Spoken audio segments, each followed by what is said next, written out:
Om Namo Bhagavate Vasudevaya.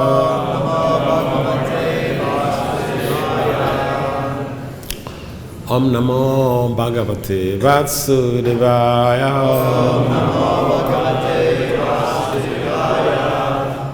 Om Namo Bhagavate Vasudevaya.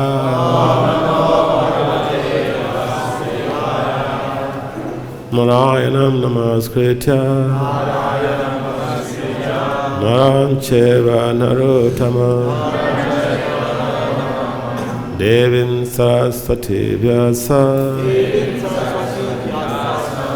Tato Jaya Mantiraya Nasta Praye Sabhadresu Nityam Bhagavata Sevaya Bhagavati Uttama Sloka Bhakti Bhavaiti Naistiki.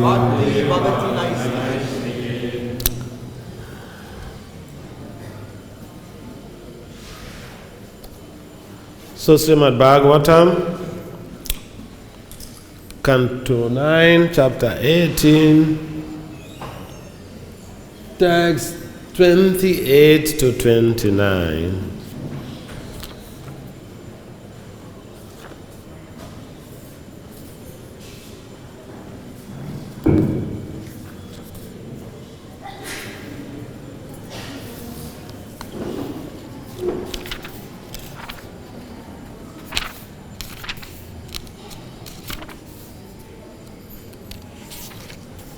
Title of this chapter is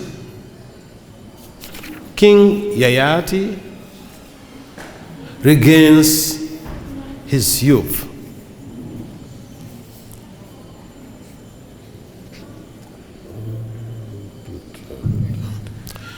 All right, I think I'll just go through text 28, then we can get to 29 on the board.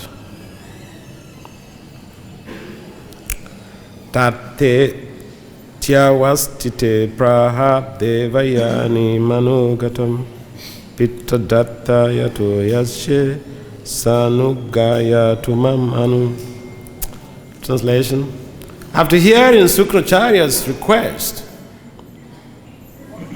Vrishapawa agreed to fulfill Devayani's desire, and he awaited her words. Devayani then expressed a desire as follows.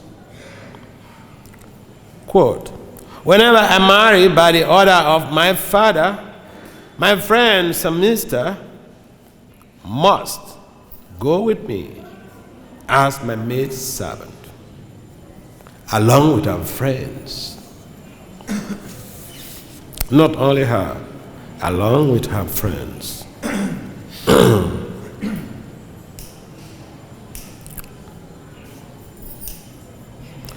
Pitradatta devayaya devayanye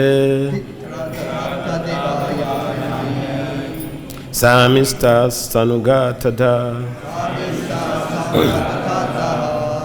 swanam tat sankatam bhiksha tadaptasya cha koravam. Word for word translation. Translation and purport by His Divine Grace is confounded charge. Srila Bhachan being the back to be done to Swami Prabhupada Maharaj ki jai. Srila Prabhupada ki jai. Pitra by the father. Datta given. Devayanya unto Devayani, the daughter of Sukracharya. Samista, the daughter of Vrishapawa. Saanuga, with her friends. Tada, at that time. Swanam, of his own. Tat, that. Sankatam. Dangerous position. Viksha. Observing. Tat. From him. Atasya. Of the benefit. Cha. Also. Gauravam. The greatness. Devayani. Unto Devayani. Paryacharat. Served. Sri Sahasrana. With thousands of other women. That's what? Acting as a slave. Translation. Vishnupada wisely taught that Sukracharya's displeasure will bring danger, and that his pleasure will bring material gain. Therefore, he carried out Sukracharya's order and served him like a slave. He gave his daughter Samista to Devayani, and Samista served Devayani like a slave, along with thousands of other women. Please kindly responsibly repeat. Vishnupada was wisely taught that Sukracharya's displeasure will bring danger, and that his pleasure will bring material gain. Therefore, he carried out Sukracharya's order and served him like a slave. He gave his daughter Samista to Devayani, and Samista served Devayani like a slave, along with thousands of other women. So, purport. In the beginning of these affairs concerning Samista and Devayani, we saw that Samista had many friends. Now these friends became maidservants of Devayani. When a girl married a Kshatriya king, it was customary for all her girlfriends to go with her to her husband's house.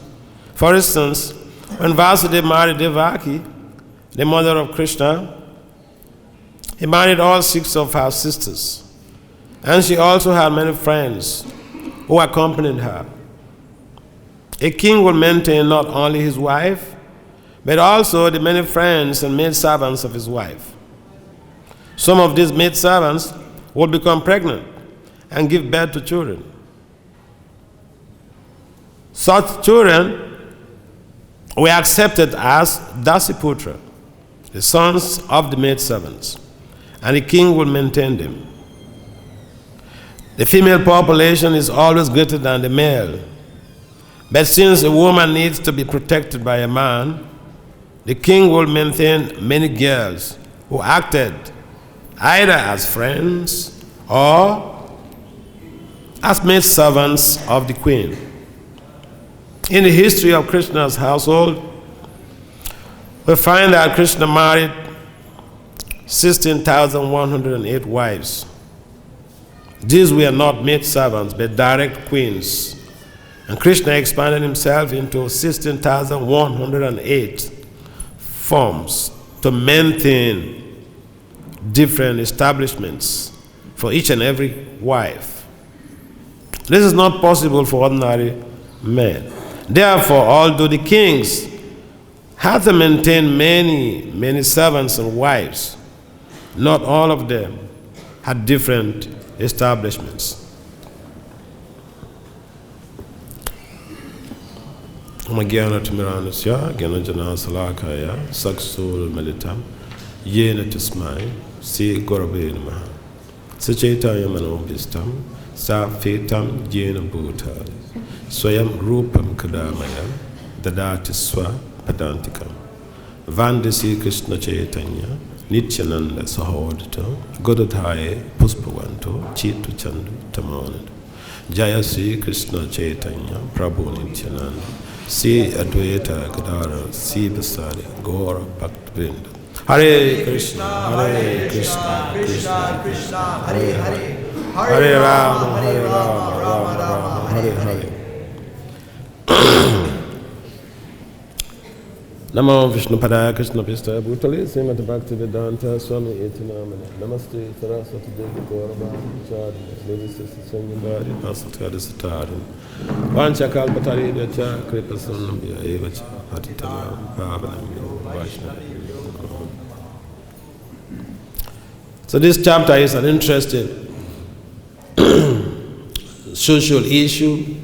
The Bhagavatam constitutes not only a devotional values or devotional culture or devotional philosophy, but the Bhagavatam is a composite of social, spiritual, and even economic and management components of knowledge. So here in this text is basically giving us some understanding about the position of two girls and their fathers. Vrishabhava was the father of Samista, and Samista was a friend of Devayani, whereas Sukracharya was the father of Devayani. And Sukracharya, as we know, he is a very powerful spiritual authority. He is in charge, he is the spiritual master of the demons. So, he's a very powerful personality. We've read so much about him in previous cantos. So here is a case where two girls, they were good friends, but there was a little altercation based on some dress misfit or dress mishmash. Now, if we understand, this could be a simple thing to be resolved by both girls. Devayani became very upset, chastised Samista, and Samista overreacted. It's so easy for friends to hurt each other. But if we get hurt by our friends, should we react or should we be proactive?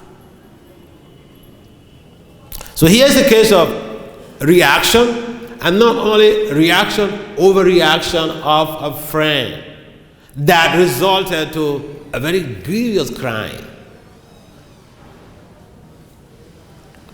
Samista dumped Devayani in a well.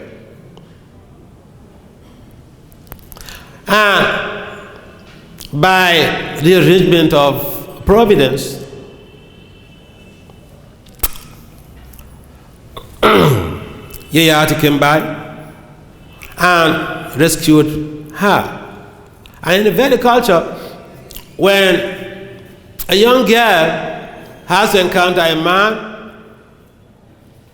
basically it is understood that she's polluted. And so, with that understanding, and also when Yayati was able to retrieve her from the well, she made a request that she be her protector, her husband. So, the kings, the administrative warriors in the days of yore, they have a culture where if a woman comes to request for a relationship, they don't say no.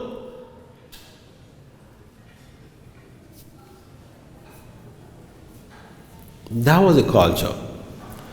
Because, like Prabhupada mentioned in the purport, the women population is always greater than the population of the men.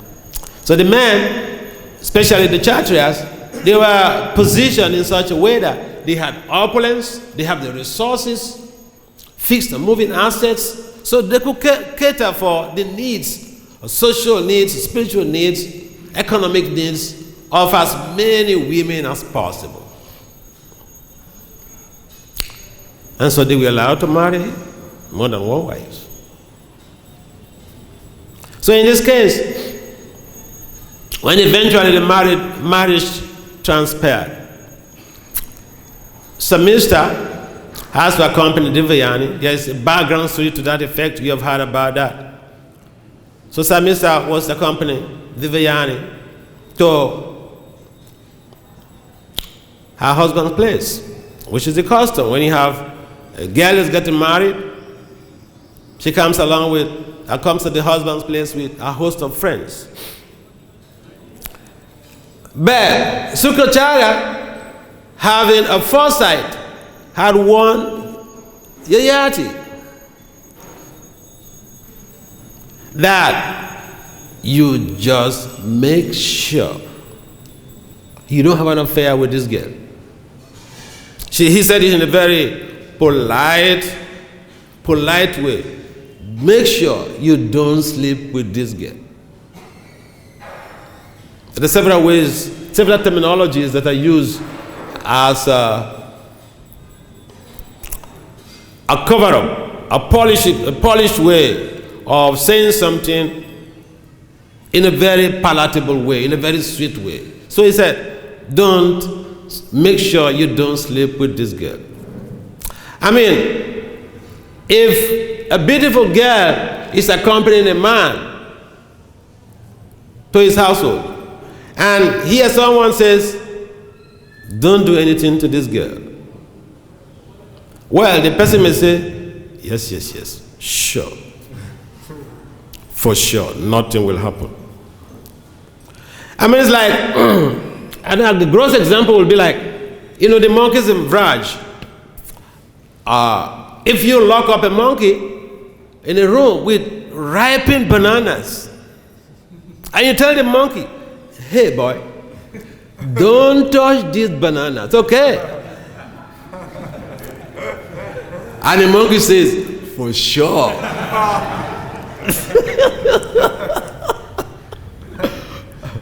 You know what is going to happen. So, anyway,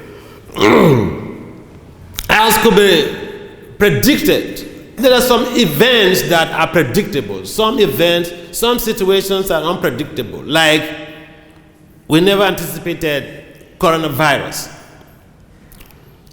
But in that circumstance, in that social setting, it will be predicted by any sociologist, any social psychologist, that, something is going to happen. I mean, it's like, like a typical case in America, if a girl is talking to a man, and, she tells her friends, we have been talking. Something is going to brew very, very, very soon.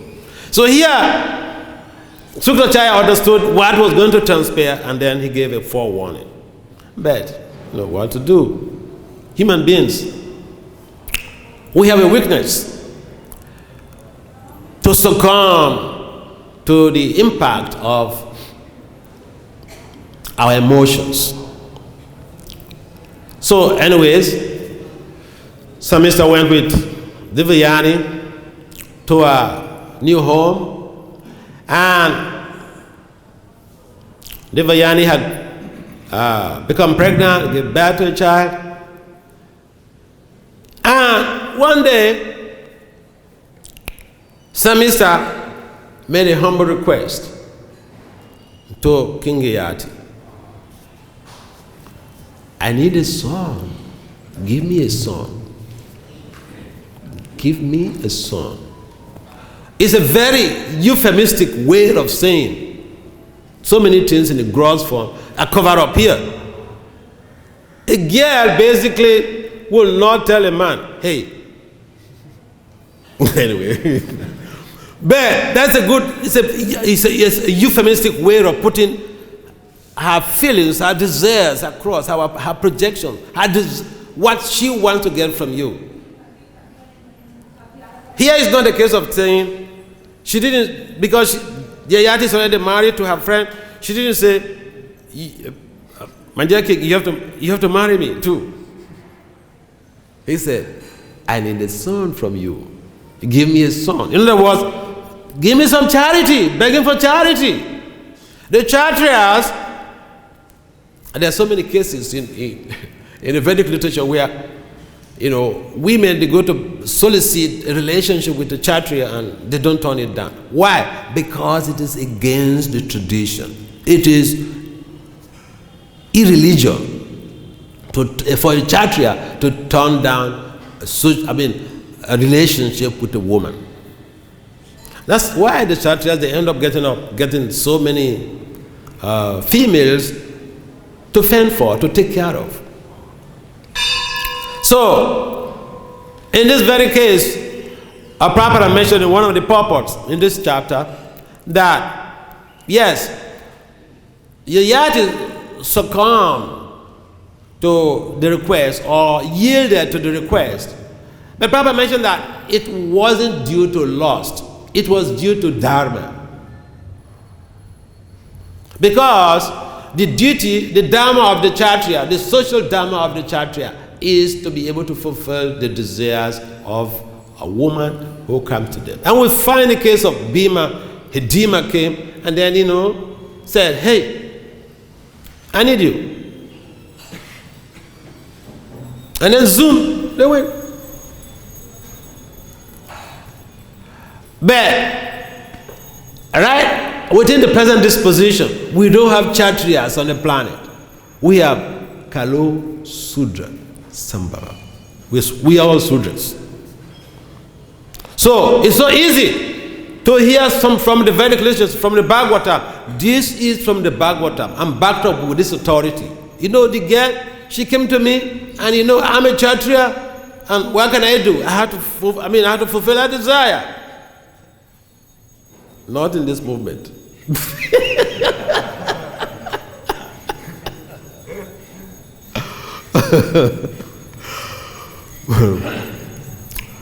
So, in the purport here, Prabhupada gives a correlation, a citing example of the case of Lord Krishna's marriage with 16,108 wives. And in the Bhagavatam, in the 10th canto of the Srimad Bhagavatam, in Krishna, Prabhupada's summary work, in the Krishna book, text, chapter 59, it's mentioned specifically 59 and 58, Krishna mentioned, it's mentioned there how Krishna got married to Kalindi. And again, here's a good stuff. Now, when Krishna was in Dwarka, and when he heard that, he had the survivor of the Pandavas from the fire that was supposed to actually burn them to ashes, the house of Lak. When he heard that they're still on the planet, of course Krishna knew everything, but he has to act like an ordinary human being. We say it's Leela. I think in the academy we will call this a theater art. If you're on the theater stage, you have to take different positions. The actors, they have to take different positions. So Krishna is acting here like an ordinary human being. Oh, I've heard that the Pandavas are alive. They survived that attack at the house of Lak that was burned to ashes. So they're still alive. So he went to Hastinapur. He left Dwarka to work. He went to Hastinapur to meet them. Keep in mind, Krishna and the Pandavas, they're cousins. They're first cousins. So they have a very close bond of relationship. So when he went there, they were very happy to meet him. They were loving exchanges of loving pleasantries. And Krishna ended up staying in Hastinapur for a whole 4 months. And even after the 4 months, they were still pressing that he should stay for more days.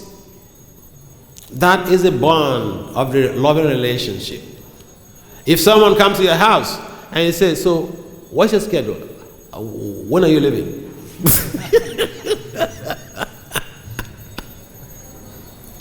Yes. I would like to know your itinerary. So when are you leaving?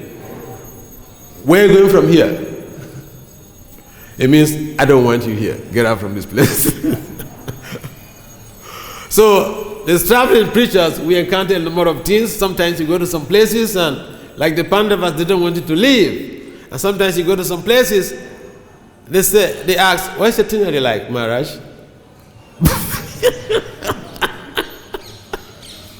In other words, when are you leaving?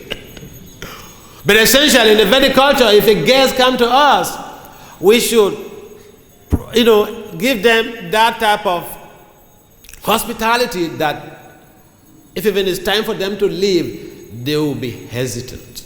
So that was exactly how the Pandavas treated Krishna. So, quick to the point.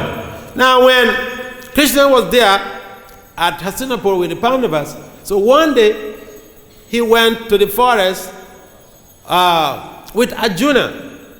The Prabhupada mentioned that was actually like a preparation for the battle that is coming up on Kurukshetra. Krishna was taking Arjuna into the forest. Arjuna was going for hunting. In those days, Kshatriyas would go for hunting. But they don't go to kill cows and deers. They go to the jungle to search out ferocious animals like lions, tigers, and kill them. Nowadays, the hunters, they go into the forest and kill vultures. They shoot down vultures and shoot down. Anybody can do that. So, as they were going to the forest, one super beauty walked by. And Krishna said, Arjuna, who is that beauty passing by? Go and investigate. What is she looking for? Is she looking for a husband? Arjuna, you go and find out. Go check out things with this girl. She's too beautiful. So Arjuna went to meet this beautiful girl. So Arjuna made inquiries. Oh, beautiful one. Who are you? Why are you alone? You're a young girl. Why are you alone in this bush path? Are you trying to, in modern day times we would say, are you trying to make a catch? But no, those were not the words of Arjuna. He asked, are you looking for a husband? Are you searching for a husband? Are you matured enough for marriage? So this beautiful girl turned to Arjuna and said, yeah, but not you.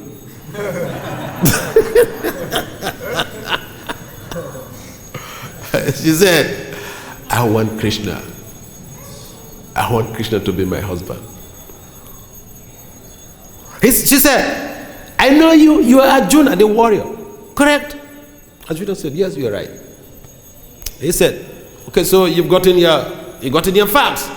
Yes, I'm searching for a husband. I want a husband, but not any husband. I want Lord Krishna as my husband. And then she revealed to Arjuna that I am Kalindi. I live in Jamuna. My father has created a mansion there for me. So you got your message. Thank you. So she left.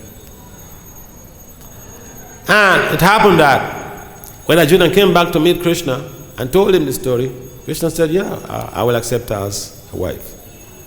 No problem.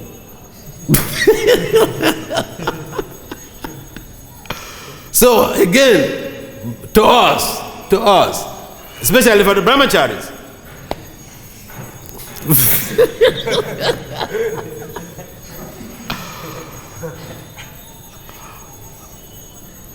so you may have some girl, you are very erudite, the brahmacharis, they're very radiant, those who are really following, they're very radiant, they're very attractive. So women, they chase after them, the girls, they chase after them. So then, one of your friends come to tell you that, that girl, she's dying for you. She's really dying for you. She barely wants you for husband. And she has money. She's a banker. What do you want? She can buy you anything you want. She can buy you a house in New York.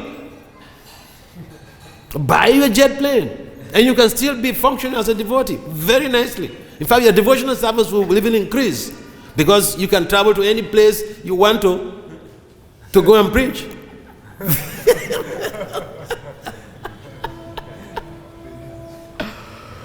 So, you remember this story, right? When Kalindi wanted Krishna, Krishna yielded. You are not Krishna.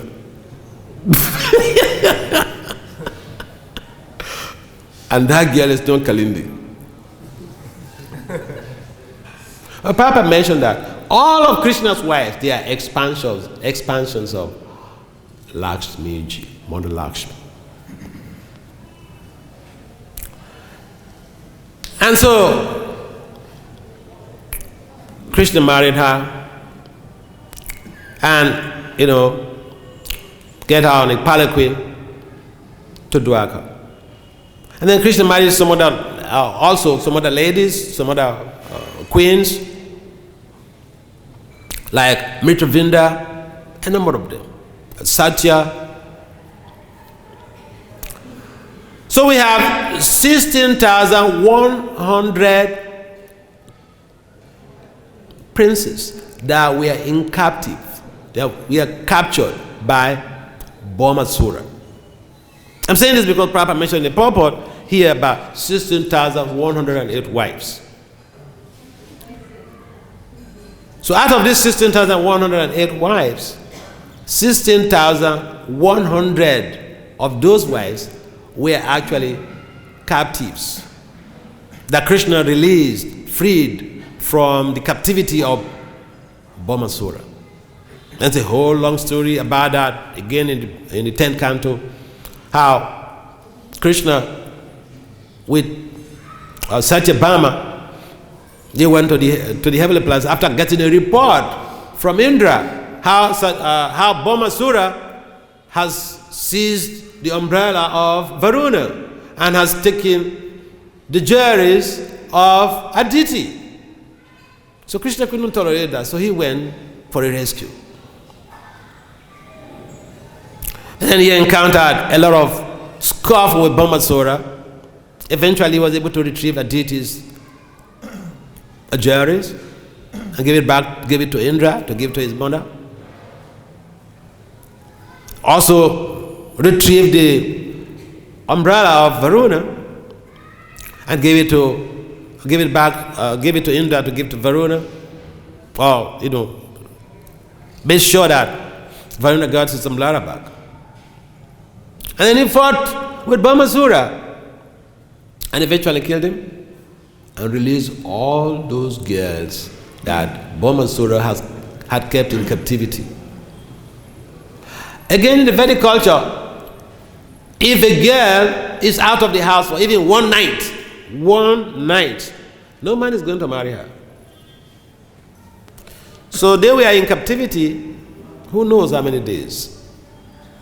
So these girls, they requested Krishna to marry them. Again, the concept of theater arts comes in, the Leela,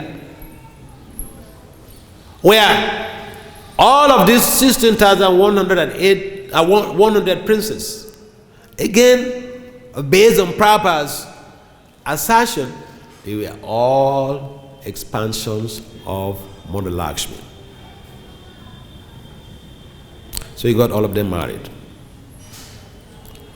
So from Bhaumasura's side, he got 60,100 wives eventually.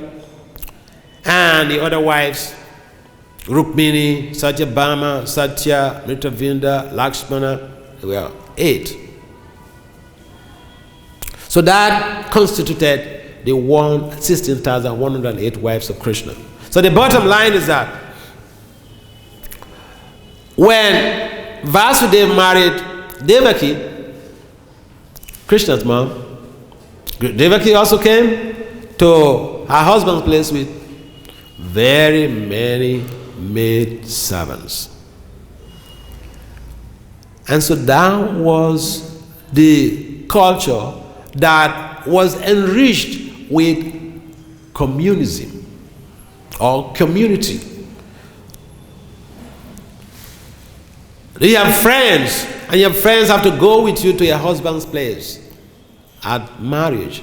That is a show of support, social, emotional support. But in the case of Devayani, Samista had the opportunity to also become a parent or a mother by dint of her request and the fulfillment of the request thereof. So we find that the culture of the Kshatriya is completely different. Unfortunately, these days, this set of people, that these powerful administrative warriors, they're hardly on the planet. And therefore, this tradition seems to be extinct. Even to maintain one wife is a problem.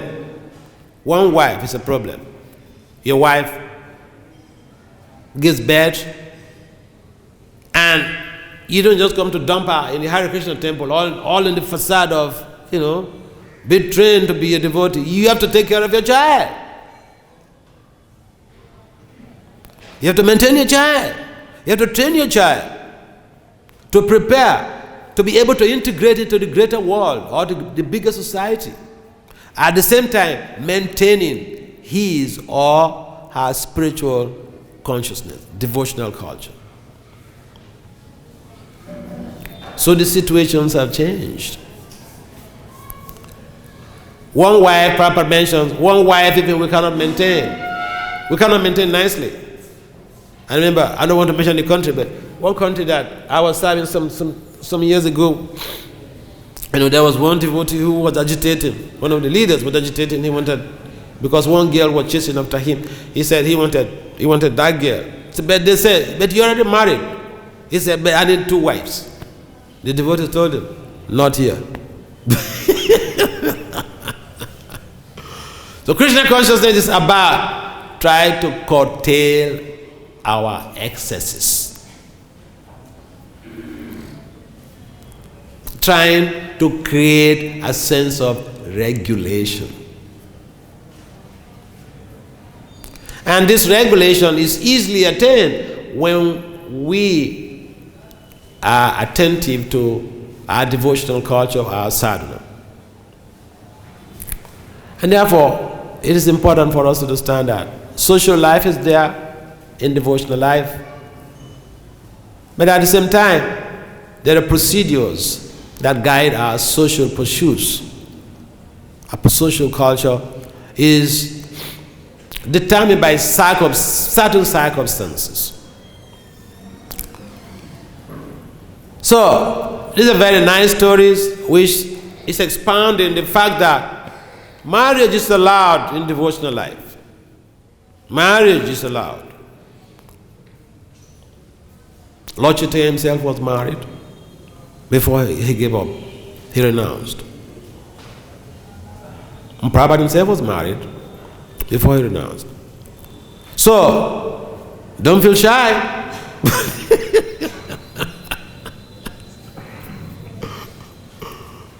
And we have very many beautiful girls in our movement. So don't feel shy. No one is locking you up. You must not do this. But if you want to do anything, if you even want to marry, we should follow a proper procedural methodology so that it does not create any havoc. It does not cause some distraction. So, again, back to the point, fundamental point about the support that is given by friends of a young girl who gets married. Unfortunately, sometimes a girl is married and her friends, instead of giving her support, they become envious. That's not good. And so we have to understand that spiritual life is all encompassing. Social life is there. Our devotional sadhana is there. Our economic development is also there, because when we have a family, we have to maintain the family. We can't say, well, I'm a devotee, I just do my japa and Krishna will provide everything. Krishna is not going to go to the mall to buy the groceries and make the halava and throw it down from Krishna Loka to us.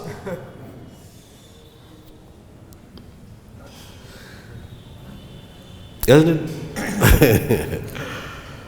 So yeah, Sukracharya was very assertive, but anyway, the predictable happened. And so we have to understand that, keeping a man and a woman in the same place and just giving them a warning that don't do anything to her, okay? It may not work. We've seen here. I have some comments and some questions on this point.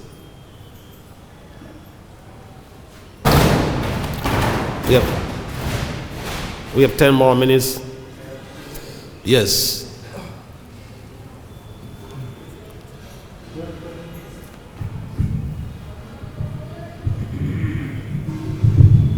Maharaj, thank you. You make it so interesting, the extent that you make it look like there's nothing new. But I want to relate this topic to the previous Acharya's teachings, because from the previous text, we found that providence was being mentioned. And we heard from the scripture that there are some certain things that when they come on their own, you don't need to reject it. Because okay. Yes, it comes on its own. Yes. You have to accept things that comes on its own. So I don't know, you maybe have a comment on that. That is first question. The second one is, it all sounds not like the nation. Okay, first of all, try to explain that idea. Okay. Yeah, since the python, the python stays in one place and it gets its food there. The food naturally comes, There's a provision for survival of human beings. Yeah, when things come of their own accord, we have to figure out, what is my ashram? First question is, what is my ashram? What do I want to do with my life? Is it going to be able to facilitate my perfection in devotional life? It came out of his own accord. But these are the questions we should ask ourselves. Is this something that is going to enhance my devotional upliftment? Is this something that is going to facilitate my Krishna consciousness? Is this something that is going to enable the attainment of Krishna prema? Then you make the judgment yourself.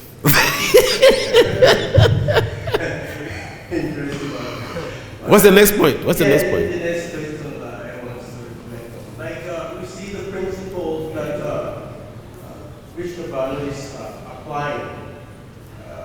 How do we coin that principle? Which principle? He had that, he reflects that if Sukracharya is being triggered, something else will happen. So there's a way he nailed down himself to tackle the situation. So what kind of principle is that? It's not vividly mentioned here, so I can speculate. I'm sorry. You see, I asked a question to one senior devotee several years ago when I was a brahmachari, because I'm sorry, but I'm a scholar. At a doctoral level, I'm a specialist in leadership and organizational change.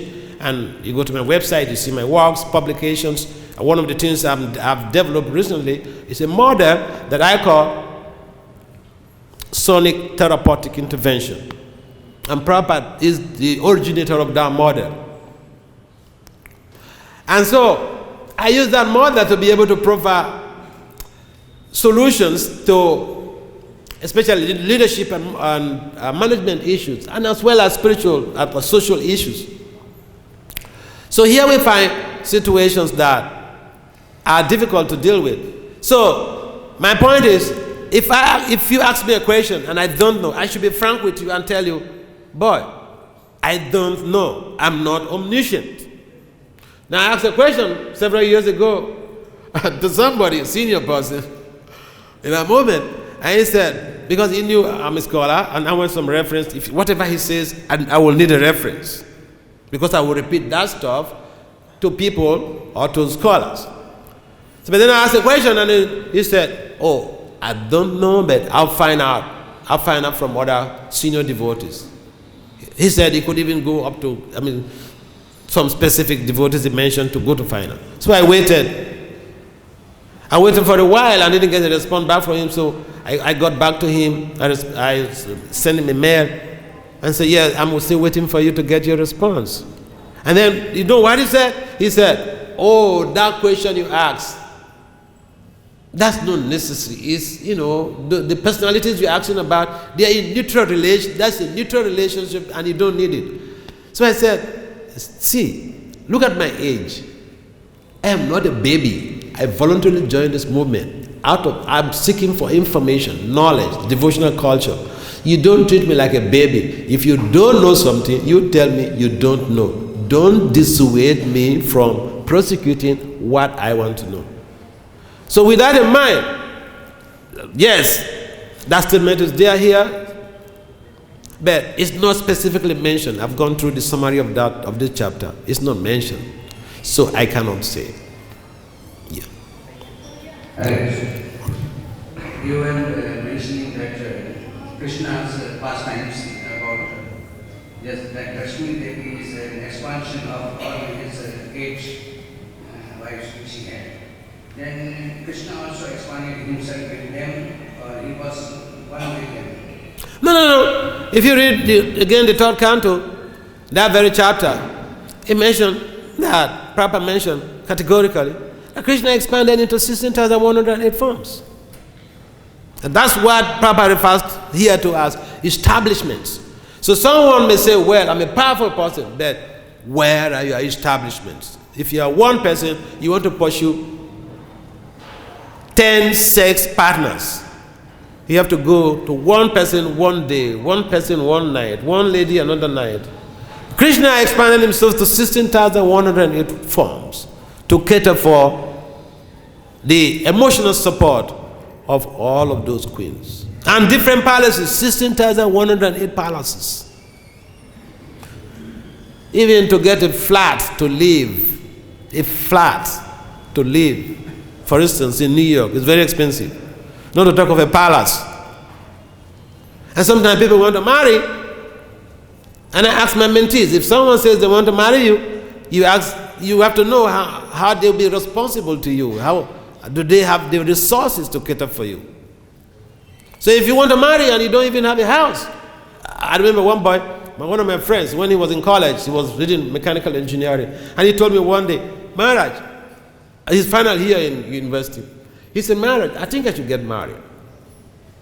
I said, sure, that's a good idea. But how much do you have in the bank? How much money do you have in the bank? He said, nothing. And he was going to school from the temple. They gave him a room, and he was going to college from the temple. I said, but where's your house? You have a house to put the wife? He said, no wife, that. I'm just staying in the temple. I said, but you need, I said, you want to marry means you want to be a householder. Householder. Holding a house. Where is the house you are holding? Anyway, I went, because it's my friends, I treat them sometimes very roughly. So I said, you know what? You just want sex. And because in this movement, we are not allowed to make boyfriend and girlfriend